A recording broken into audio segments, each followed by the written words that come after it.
The vibes don't lie, neither does the Houston Texans. We're looking at locker room love on today's episode with ESPN's DJ Bien-Aime.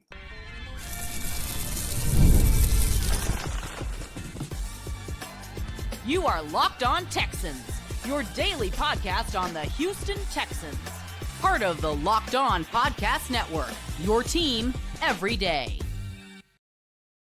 Red Nation, from H-Town to your town. Today's episode and every episode of the Locked On Texans podcast is for Texan fans all around. Big weekend for the Houston Texans coming up on Sunday, and we're going to dive into a couple of things. But before we do, I want to shout out my everydayers from the Himalayas, making the Locked On Texans podcast your first listen of the day and coming back to listen to me, your Texans credential media member and football analyst, John Hickman. Today's episode, we will be looking at what do we need to see from Houston on Sunday to give us any type of faith and hope that they can pull this thing around and they can climb themselves out of that 0-3 hole. Also, Nick Caserio spoke at the practice, so we'll dive into a couple of his comments. But today's episode will feature my man, DJ Bien-Aime, ESPN, the big four letters behind and in front of him, but I just call him my dog. Welcome to the show, man. What's good, bro? What's good, bro? How you doing? I'm great. And, you had an amazing article that dropped a couple of days ago on ESPN. Just Appreciate it. About the releasing of CJ Gardner-Johnson and how his play in terms of communication and whether or not he was a good teammate, how everything kind of wrapped up into why he's no longer here in NRG Stadium with the Houston Texans. What are the vibes like right now in the locker room for Houston? I think it's business as usual. Some guys were surprised about that move, mainly because usually sometimes teachers try to figure it out. But I think since they didn't want to even do that, kind of speaks to how bad it must have got. I mean, there's more that's happened. It's just more like, can you get enough people to collaborate and then kind of green light you running with that? But I think right now, I think it's pretty clear, right? Didn't jive well with the locker room. A lot of times, always kind of bragging about what he did in Philly and what they did in Philly, how he got Super Bowl, and like that kind of. Because this locker room, believe it or not, like they're not. I mean, I'm not saying they don't bond with each other, but they're not like the chatty rah like talk a lot type of group. Like that doesn't necessarily resonate that well, especially if you haven't like earned your keeps with the team yet to do that.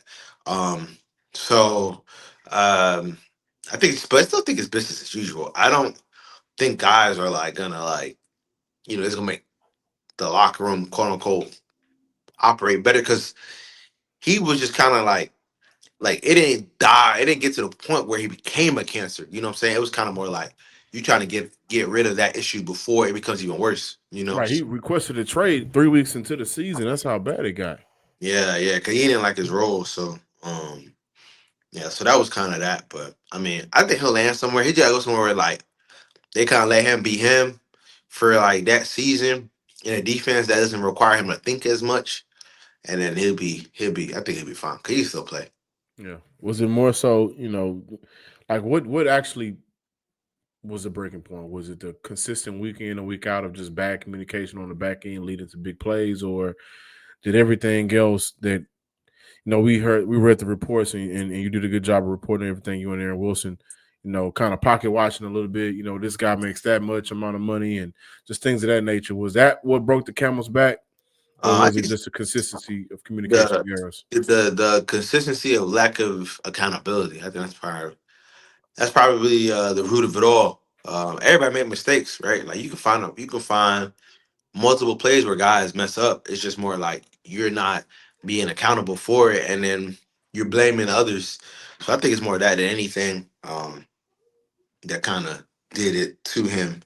That's why I'm still surprised because like that's not that rare. Some guys, they're not great with the locker room, but I would say like obviously it had been consistent where he wasn't meshing well, and his lack of accountability was starting to drive people up the rails. Is there a feeling that we should see and expect better play from the secondary? And where is MJ Stewart right now with everything that's going on with his increased role that we're going to see in the next few weeks, starting Sunday. See, my thing is kind of Come on, DJ. Let's talk. Let's talk how we talk. But what's your thing, man? like what when we say improve secondary play, it's not like they was getting torched though. Like Matt Stafford, I think threw for how many? I mean, I don't think Matt Stafford threw for any crazy No yards. quarterback went crazy. It just Yeah, essentially the couple of down, which couple of, hurt. yeah, a couple of breakdowns. Like those things are still gonna happen. I think it's the lack of accountability because again, still even with the issues, the secondary wasn't. I think they gave up what 2 passing touchdowns, the three, no, technically 4 passing touchdowns, no, 3 passing touchdowns the whole season. 2 by Baker, 1 by Matthew Stafford. But that's about it. Like 3 games, you allowed 3 passing touchdowns. Like the pass defense was still good. Yeah, Um, the like defense itself is still good. I mean, they holding guys under 20 points, to 17 points per game. 17. So Yeah, so they still a good defense. yeah, like they're gonna still have plays where they get beat, but I don't think like. And I remember on the Texans cookout pod, I made sure to say like, yeah, CJ obviously had to go blah blah blah in their eyes, but like let's not lose sight of the fact that this defense, not that this offense is why they're 0-3, not because of lack of accountability from CJ Gardner-Johnson or anything like that. Yeah, you mentioned that offense. In your mind, just your real thoughts on the offense and if there's a player or players that need to perform better so they can get this thing going. I mean, I don't think you and I, we as a matter of fact, I know you and I both agree that this isn't a playoff team. They're going to do the 17 and get out, right? Yeah. And so anything could happen, but your real raw view of this offense right now in year one of Nick Caserio, who I said they shouldn't fire him. They got to figure this thing out.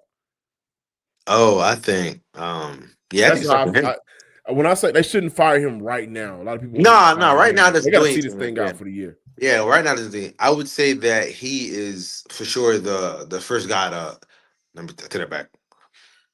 Especially with Nick and Demeco, because this is the ingredients that they gave Nick, but Nick Caserio also individually is clearly in over his head. Like I think that's clear as day. He's in over his head.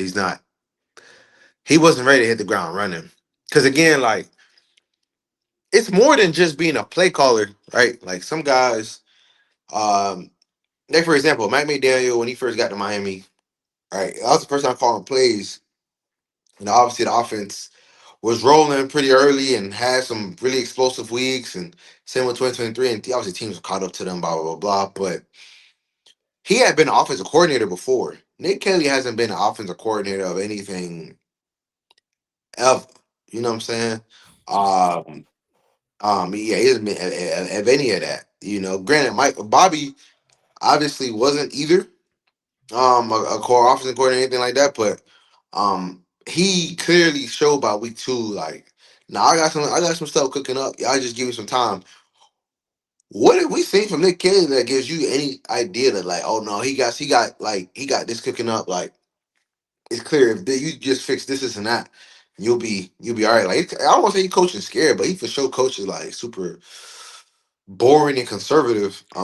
It feels like, and I said this on the show earlier in the week. It feels like he needs a prayer circle, but he needs a coaching circle. I think he would benefit from being in the booth. I think a little bit more controlled environment, but also being able to communicate with the rest of the offensive coaching staff. And a lot of people look at senior offensive assistant Bill Lazor as a guy that I think he needs to be in his ear a lot more because it feels like he doesn't know what background to pull from. But obviously we're getting a lot more of that New England background, which isn't helping this offense. No, and you know he kind of took offense to people saying that he was running the Patriots offense. He said we're not copying and pasting the Patriots offense. Well, you might not, but like then your past concepts still feel very New England-ish. Early New England too. Yeah, so like I mean, yeah, I think that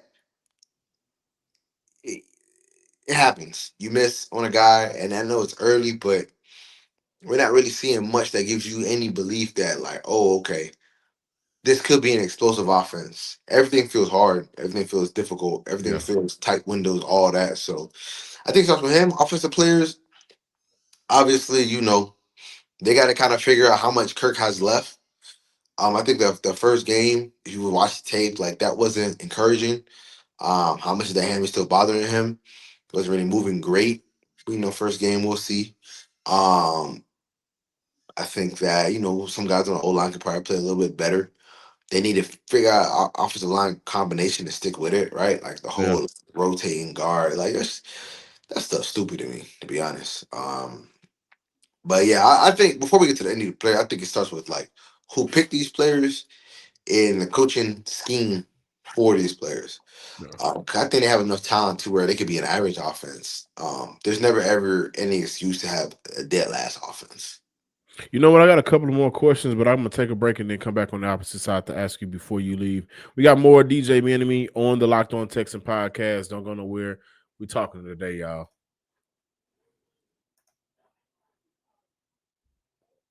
But this is a great opportunity to let you guys know that your local businesses need you and we need our local business. Today's episode is brought to you by Square, your favorite neighborhood spots run on Square. There are certain businesses that truly make the neighborhood feel like home, whether it's the local sports bar packed on game days, the coffee shop that knows your order by heart, or the corner deli that's been serving your community for decades. These are the places that bring people together. When neighborhood businesses thrive, the whole neighborhood thrives as well. Spending money there doesn't just support the business, it supports the people behind it and the community around it. These local spots are what make the neighborhood feel like home, and so many run on Square. Square is everywhere, y'all. Square is a proud partner of more than 4 million neighborhood businesses around the world. You can go to square.com/go/locked on NFL to learn more. But before you do, go support your favorite neighborhood spot. You will be happy you did. Square, see you in the neighborhood. Sometimes we can't get outside, though. Sometimes we got a lot of work that we got to knock out. We still get hungry. And in that moment, who do you call? DoorDasher. That's right. It's almost a weekend. Time to look back and crown this week's MVP who delivered, powered by DoorDash. Just like you can win every Saturday with DoorDash Streaks, saving more every time you order, these players deliver when it matters most. Let's break it all down.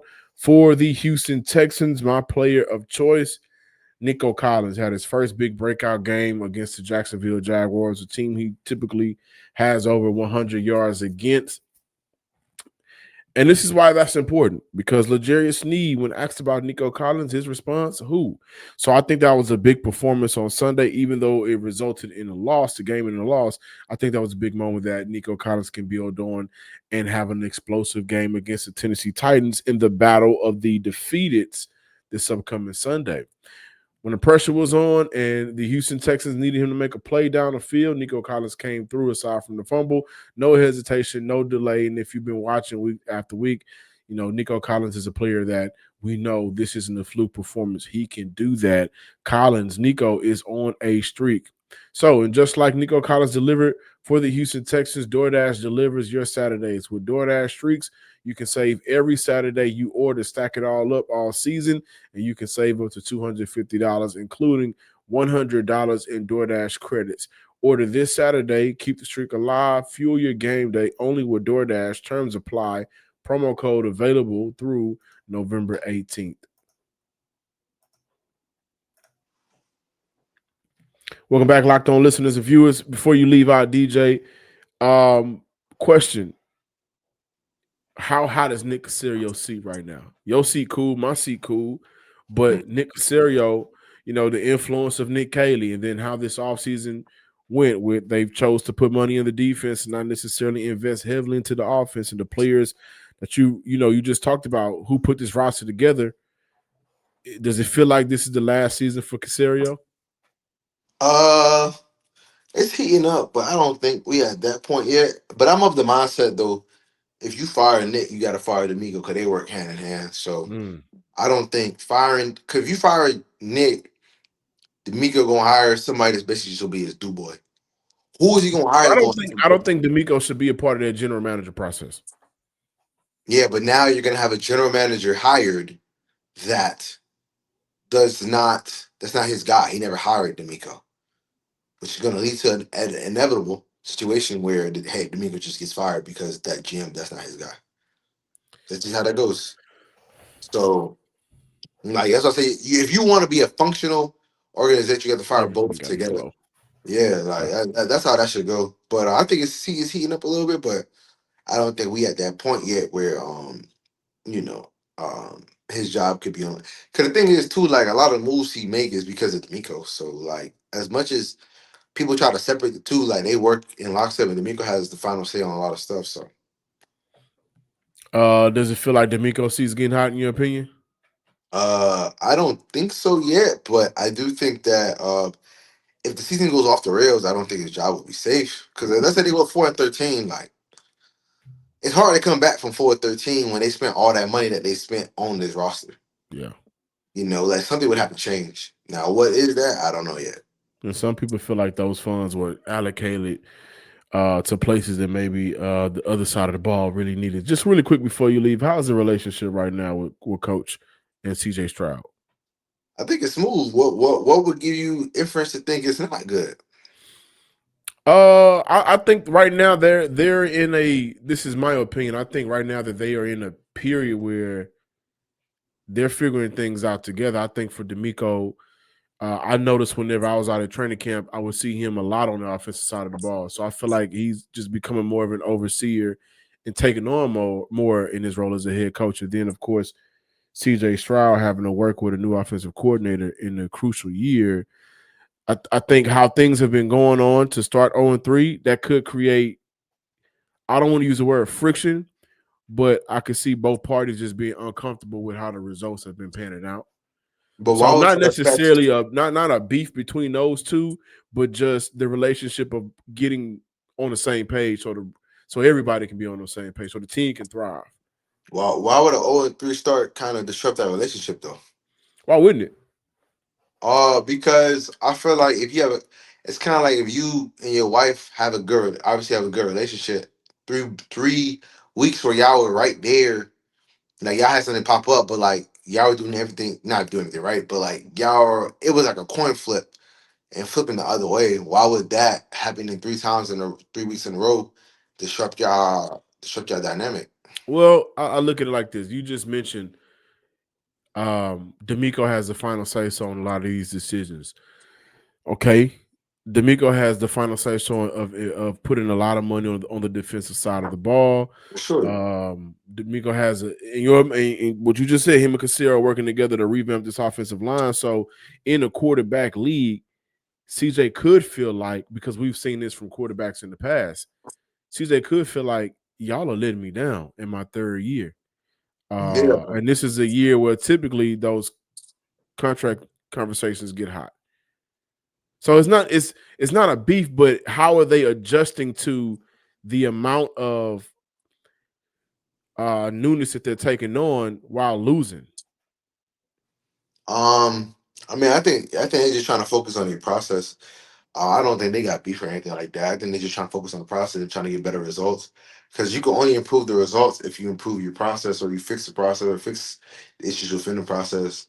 Um, And um, that's what like the word beef may be too much, right? I don't think this is a situation where the coach wants to trade the quarterback and the quarterback is, calling out the head coach around the league.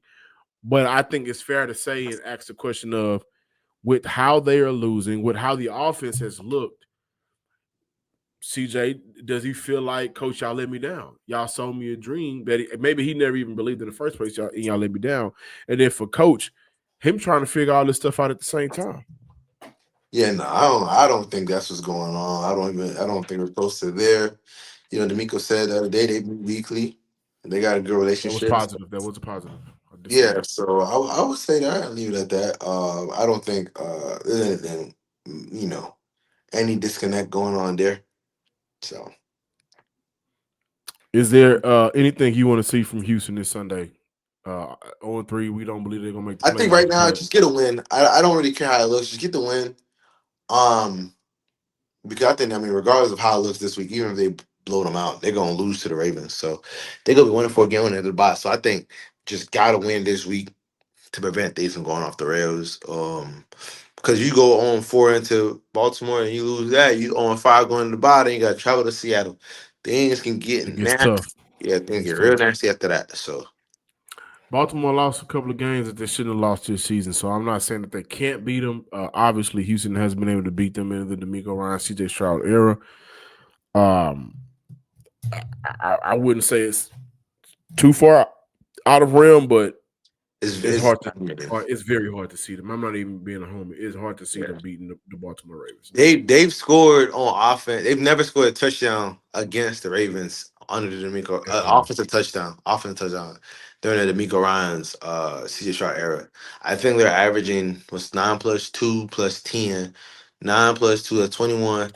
Divided by 3. They're averaging 7 points per game when they play the Ravens. And one game, they scored 2 points. The Beyonce Bowl. Yeah, they scored 2 points in that game off of safety. Yeah. Yeah. Man, I appreciate you for stopping by, DJ. Can you let everybody know? And I'm pretty sure they already do, but where they can find all of your amazing work. Just find me on TikTok, DJ Bien-Aime, or Instagram, DJ Bien-Aime, or at Twitter, DJ Bien-Aime, or at ESPN.com, Texans, on Texans page. Thank you, bro. I appreciate you. No problem, bro. And when we come back, I'll be looking into Nick Caserio speaking at the press conference Thursday afternoon, and what do we need to see from Houston on Sunday?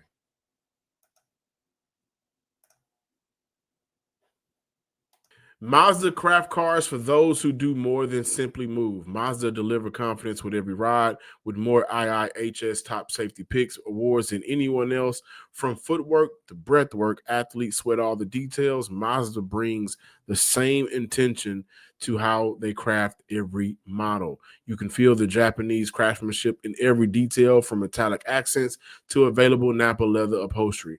With all-wheel drive standard in every crossover SUV, you can drive with confidence through almost any season. Like our players, we sweat every details, because when we make every move count, impossible becomes irrelevant. Mazda, move and be moved.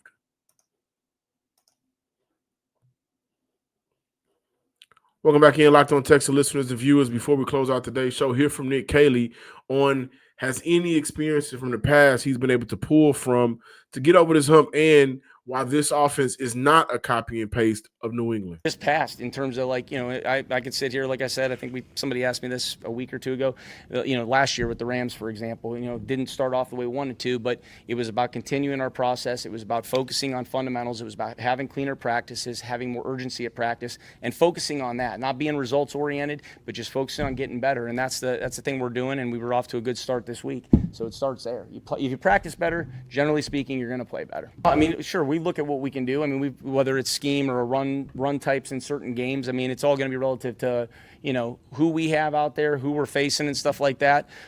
Things that, maybe have not worked as well in the flow of a game, we might get away from and try to get to some alternative runs and stuff like that. Or, based on looks that you're expecting, and maybe you get a different look in a game, you'll alter and go a different direction at that point too. I think, well, again, this is our system. This is not a copy and paste New England Patriots system. Okay, if that's what you're alluding to, I'm asking. But relative to the system, I think everything we've done has been very intentional. To be able to cater it around our players, to simplify make the verbiage very, we stripped everything down to the studs in the spring. So I think the thing that this system does is allow our guys to be able to have enough bandwidth and flexibility to alter schemes to fit the guys that we have from week to week. And that's what it does, whether it's, again, in the run game, gap schemes, perimeter plays, zone, mid zone, wide zone, like we can activate those based on who we're facing and who we have available. And I think from a language standpoint, we've cleaned that up, and from the time we got here. For me, guys, it's all about seeing the Houston Texans finding what they do well against a bad team. 2 bad teams, by the way. But finding what that bad team is unable to stop and just continuing to do it. And again, I talked about this on a crossover, also early in the week, that, this team, especially with Trevante Sweat out, they'll still have Jeffrey Simmons, but, they're going to allow runs. You'll be able to run on them. 146 yards through 3 games per game. So, now granted, when you look at who the Tennessee Titans have played to this point of the season, They've played Denver, they've played LA, and they just took on Indy, where we saw Jonathan Taylor go crazy, 17 carries, 102, 3 touchdowns. And they've also allowed teams to be able to score on the ground on them as well. So Nick Caserio talks about, this isn't a copy and paste and, any experiences he's been able to pull from it. And by all means, if we hear Todd Bowles come out and say, and shout out to Landry Locker, who I think asked the best question of the day to Nick Caserio, but if we hear Todd Bowles come out and say, yeah, there was very New England Patriots like, then, I mean, that's a head coach who's been in the league for a long time. So I do think that Nick Caserio right now, I think he's struggling to identify what he wants to do and maybe pulling from experiences in the past that just not helping this team offensively. DJ put it, he's in over his head right now. And that's why I believe that, maybe the booth around his coaching staff would be a little bit more helpful, but they got to be able to just exploit a weakness. I don't think the Houston Texans through 3 games have been able to exploit weaknesses of their opposing defense that they're playing week in and week out. They have not been able to do that. Why haven't they been able to do that? Has it been an issue with the offensive line holding up? Okay, maybe you can say that. Has it been an issue of how the offense, are they shooting themselves in the foot? Yes, we know through 3 weeks, 8 penalties per game, right? Is it something along the lines of guys are not getting open, or the concepts or the routes that they're running is hurting them? Well, okay, that's also playing a role. So all of these things, I think, eventually go back to, who gave Nick Caserio this roster to work with, but also Nick Caserio, for an offensive coordinator who said in the past when he got hired, we're going to tailor what we do to the strength of our players. Haven't seen that. Have not seen it. So for Tennessee, this could very well be a get a dub in a win column game, right? For Houston, it's the same way. Get a dub in the win column game. Houston has, this is a more superior roster, and I think the defense should have a day. I think we're going to see the defense be able to create turnovers, get after Cam Moore, get him down, force the Titans to be in 3rd and long situations. If the Houston Texans don't get an interception or fumble, or however you want to look at the turnover, then they'll get good field position. So I think that the offense will have the opportunities to show that they are turning the corner into the right direction. And that's all we need to see. That's all we need to see. Houston could very well start this year off 0-3. And Nick Caserio even talked about it, how the Rams were 2-6 last year, and they eventually made the playoffs. All right. So they could turn this thing around. Where we're at right now is there's no faith that they will. They have to be able to go out there and score points. And I'm not talking about 13 in the first half, 6 in the second half. I mean, that's nice. That'd be 19 points. But that would just indicate that, wow, y'all only scored 19 points against a team that is allowing teams to run all over them. Against the Tennessee Titan team right now, that when you look at what their opponents are scoring, now granted, they play some great teams, but opponents are scoring 30 points a game, 31 points a game on the Tennessee Titans. Opponents are converting 37% on 3rd downs against the Tennessee Titans. Opponents are throwing for 230 yards. They're running for 146. These are the numbers. We can't get too caught up in the numbers because every team is different, and the Tennessee Titans have played some damn good teams. But for Houston, what does the number say that can play in your favor? I think we should see a heavy dose of the combination of Nick Chubb and Woody Marks, right?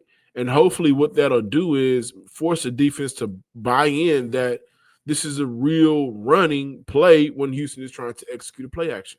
And then from there, that should lead hopefully to some of those explosive plays down the field. So what do we need to see? We need to see them attack the Tennessee Titans' weakness, run the ball.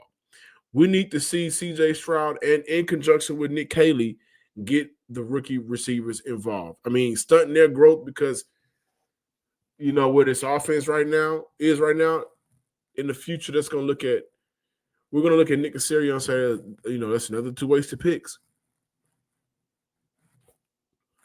That's going to look bad on him, right? Houston misses Cade Stover, by the way, for Dalton Schultz. What do we need to see from Houston, and will it ever whatever we need to see from Houston, will that ever be considered? Will we ever consider, saying Dalton Schultz? I don't think we are. I think a lot of people are kind of over the Dalton Schultz. I mean, he does some things in games that you can appreciate, but Schultz will never be the tight end to help your offense get over the top. That's just not him. And I would like to see CJ go out there and throw for 250 and 3 touchdowns. I would love to see that. And I think that type of performance can allow people to buy in. Like, listen. The Baltimore Ravens are beatable because they beat themselves. All right? Any team that beats themselves consistently and that's becoming their MO, hello, Houston, then you have a chance. But they need this game to figure out. They got to figure themselves out before they go into Baltimore, or that game could get ugly. Thank you for watching today's episode of the Locked On Texans podcast. To my everydayers from the Himalayas, thank you guys for checking it out. Tell a friend to tell a friend. Subscribe, like, and comment on YouTube or wherever you listen to your podcast. Also, follow me on Twitter at John_Hickman12. Until next time, ladies and gents, Texan fans across the nation, peace.